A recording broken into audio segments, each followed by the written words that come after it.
Hello दोस्तों। तो आज के इस वीडियो में दरअसल बात करने वाले हैं हुमायूं के बारे में कि हुमायूं का शासनकाल कब से कब तक चला। अगर आप मेरे यूट्यूब चैनल को अभी तक सब्सक्राइब नहीं तो प्लीज़ जाकर सब्सक्राइब कर दीजिए और साथ ही साथ बेल आइकन भी दबा दीजिए। तो आपको हम दरअसल बता दें कि हुमायूं का शासनकाल दो काल में चला। पहला 1530 ईस्वी से 1540 ईस्वी तक चला और दूसरा 1555 से 1556 ईस्वी तक चला।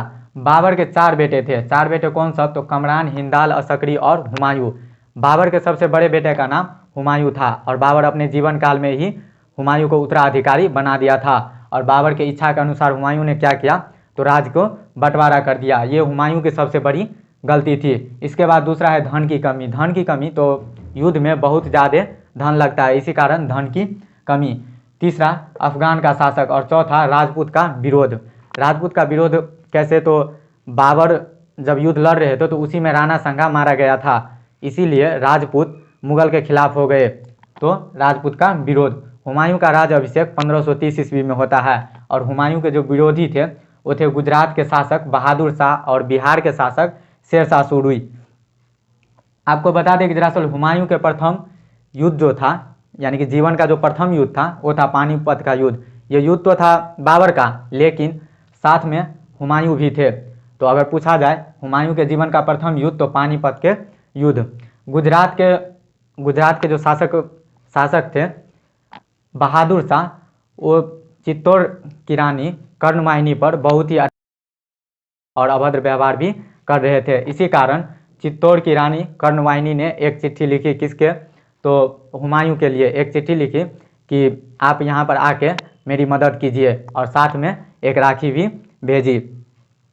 जब वो चिट्ठी पढ़ के यहाँ आ रहे थे कर्णवाहिनी को बचाने के लिए, तभी रास्ते में कालिंजर के शासक रुद्रदेव से युद्ध हो गया और उसको आने में यहाँ पर देर हो गई। तब तक क्या हुआ? तो कर्णवाहिनी जौहर कर चुकी थी। जौहर दरअसल होता क्या है? तो आग के कुआं के जैसे होता है। अगर आप एक बार उसमें कूद गए तो दोबारा उसमें से निकल नहीं सकते हैं, वही हो गया जौहर।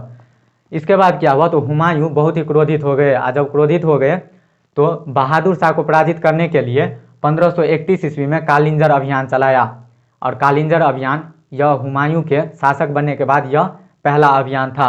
इसके बाद क्या हुआ? तो अफगानों के खिलाफ 1532 में अभियान चलाया। 1538 में हुमायूं गौर अभियान चलाया।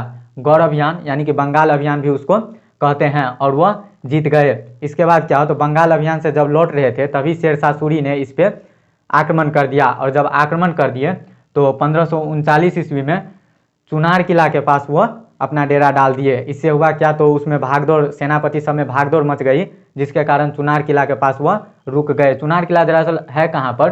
तो बक्सर के पास है। बक्सर के पास यानी कि वहाँ पे बाढ़ बहुत ज़्यादा मात्रा में आती है। इसके बाद क्या हुआ? तो फिर से रात में शेरशाह सूरी ने हुमायूं पर आक्रमण कर दिया, जिसके कारण क्या हुआ? तो हुमायूं घोड़ा पर सवार होकर भागने लगे तो उस समय बाढ़ आ चुकी थी। और जब बाढ़ आ चुकी थी तो घोड़ा पर सवार होकर भागने लगे, तभी क्या किया? तो घोड़ा गंगा नदी में छलांग लगा दिए, जिसके कारण हुमायूं डूबने लगे। और जब हुमायूं डूबने लगे तो हुमायूं को कौन बचाता है? तो शिहाबुद्दीन निजाम इसको बचाते हैं। और जब बचा लिए तो हुमायूं बोले कि आप मेरी जान बचाए हैं तो आप कभी दिल्ली आइए, आपको एक दिन के लिए शासक बना दिया जाएगा। तो शिहाबुद्दीन निजाम सोचे कि अगर हमको एक दिन के लिए दिल्ली का शासक बना दिया तो हम क्या करेंगे? तो उसने चमड़ा का सिक्का चलाया। इससे आगे हम नेक्स्ट वीडियो में देखेंगे। अगर आपको वीडियो पसंद आएगा तो चैनल को सब्सक्राइब और वीडियो को लाइक जरूर कीजिएगा। Okay, thank you.